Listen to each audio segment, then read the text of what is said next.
Fleming here from CON.EX Conscious Exercise with inspiration for your home training of this week.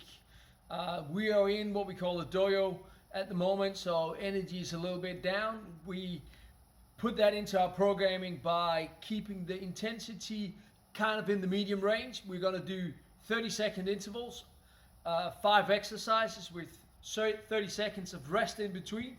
We're going to go down through the exercise and go through the exercises 4 times. So in a circuit that takes about 20 minutes. Warm up, do some mobility, get your body warm and kind of get a feel of where you are at in the moment. How's your body feeling? Is there any aches and pains that you gotta take care of or be aware of in your training? And as always, when we're doing this conscious exercise and the CON.EX training, it is not the output that is the most important, it is the input. It's what you put into your training. How is your contact with the floor? How is your breathing? How is your connection down throughout the body? It's a lot more important than anything else. The higher, the better your internal focus is, the higher the output will be. So without further ado, we'll go straight on to the exercise. The first one I want you to do is what we will call a dragon squat or dragon lunge. I'm starting with my feet about shoulder width apart. My shoulders are down packed. My elbows are squeezing into the side, so I got that tension on my shoulder girdle. Keeping the weight on one foot, and then I'm going to take the other foot off the ground and I'm going to move it over and back, and then I can put the top of my foot on. I'm not resting on my knee here. I'm just slightly touching the knee, and then I'm going to push the earth away. So I'm going to push my front foot into the ground and push my hip up and forward. Squeeze that glute. Don't lock the knee, and then switch to the other foot. I can change by putting my toes in instead. I'm going to get a little bit more help in that direction instead of putting the top of my foot in.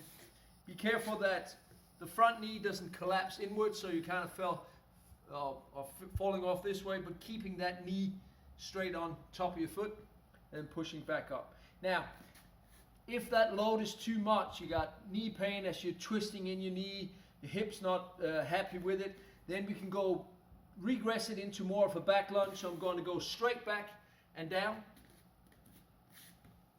And again, using that front foot to push the ground away, pushing the hip up and forward, squeezing that glute before I change. Or if that's not good either, then we go into an offset squat. So I'm going to put my feet not parallel, but I'm going to pull one foot back here, keeping that contact in the ground, so gripping the floor with my toes. Shoulders are down, and I'm going to squat down, up, and I'm going to change my feet. I breathe out as I'm down with a little bit of a pressure on to activate that core and get that tension in, helping me stabilize my muscles. So that's the first exercise. The second exercise is what we call a squat to sit through. So now we're going to use some of that stability we've gained in the first exercise in this next exercise. So I'm starting with a squat, so feet about shoulder width.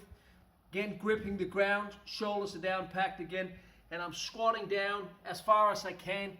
If you can go all the way down to the rock bottom position, don't go down where you're resting. Keep that tension around your joints. So I'm sitting down, squatting down. I'm going to put one hand down into the ground, leaning forward, so heels off, and then I'm going to turn over to one side, making sure that my shoulder here is down packed. So I'm pulling down, twisting my arm down. This knee is facing upwards, and I got tension on my glute. Heels up, back into the start position, into my squat, and then squatting back up. Again, tension in the hip. Shoulders are still down. I'm going to switch to the other side, but now going down through regressions. So squatting down, leaning forward, and then I'm just going to twist over with my knee so I can support with my knee here. Keeping tension on this foot and keeping tension on my shoulder, pressing the ground away. It's tension underneath my shoulder, and then back in and up, or I can regress that even further. So down and just touching with one knee and up, making sure that as I'm down, my heel's up, so I'm not grabbing the floor with my foot and twisting my knee, but it's the entire leg that's twisting up in my hip. I can use the chair as well to decrease the angle a bit. So shoulders down, squatting down first, leaning forward, and then down with one leg. I don't need to go all the way down, but can if you need to. But make sure that you feel what your knees, feet are happy with at the moment, and then as you get stronger and stronger and you get more comfortable in the exercises, you can progress them up and then start increasing speed. So that's exercise number 2. Now we go on to number 3.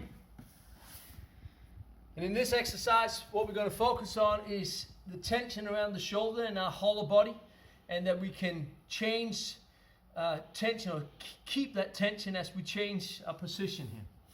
So the first thing is hands in the ground, shoulder width apart.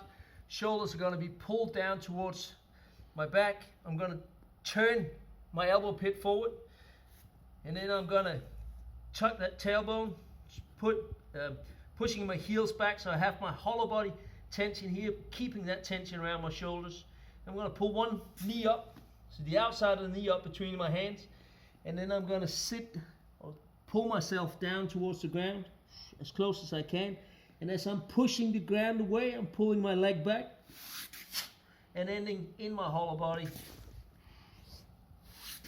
But I want the entire body to work as one as I'm pushing up and back, making sure that I can keep that tension around my shoulder, keeping that hollow body without shoulders shrugging up, but keep that pulling down.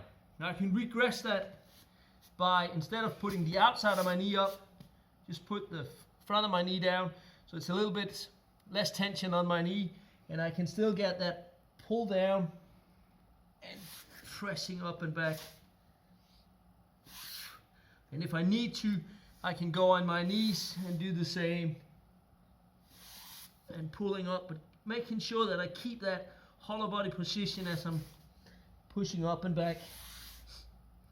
And then we can again progress up from there as you get comfortable with the exercise, feeling that contact on the ground with your hands, gripping the floor, shoulders activating, core is activating. And from there we're going to go into our mountain climber runner. And we're going to keep that tension from our pigeon to the hollow body here, keeping that tension around the shoulder, gripping the ground with my hands.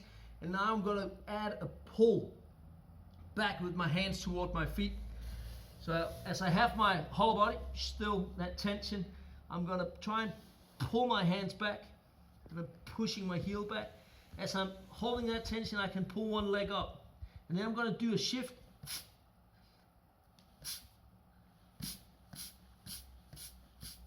I should feel almost like I don't have to use my legs. It's not necessarily to getting the heart rate up. That will happen if you keep going.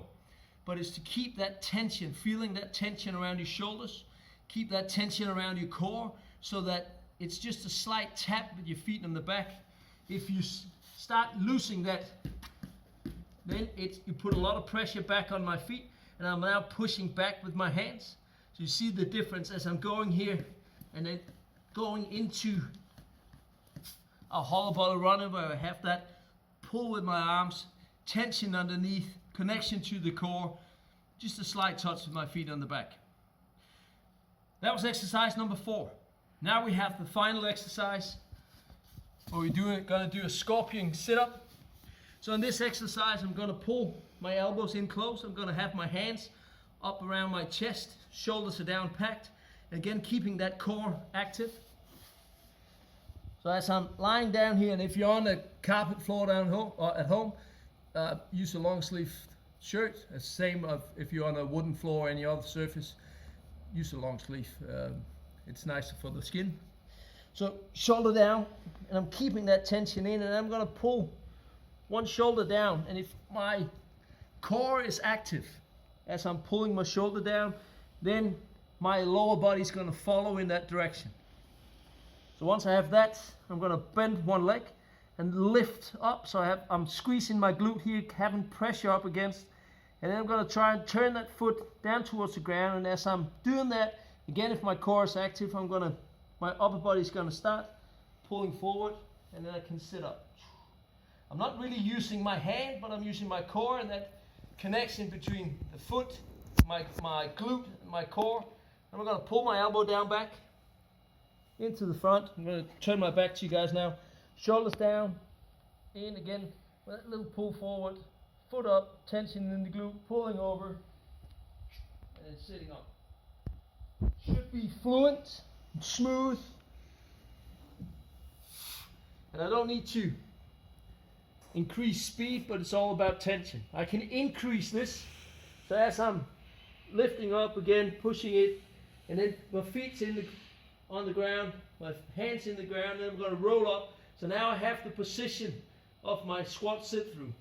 Down, back, in again, squeezing in, lifting, contact in the glute, up. And then once I'm done, I can go back into my squat sit through, and then I'm back up. In the breaks, in the 30-second breaks, make sure to shake your arms. Keep your breathing short into the nose. Long exhale, trying to get your heart rate down. Remembering what the next exercise is, and then progressing nice and fluently through the exercises and through the progressions and regressions. Have fun, guys. Anything, don't hesitate to write us. We'll try to help you the best that we can. Have fun with this CON.EX training. Till next time, take care.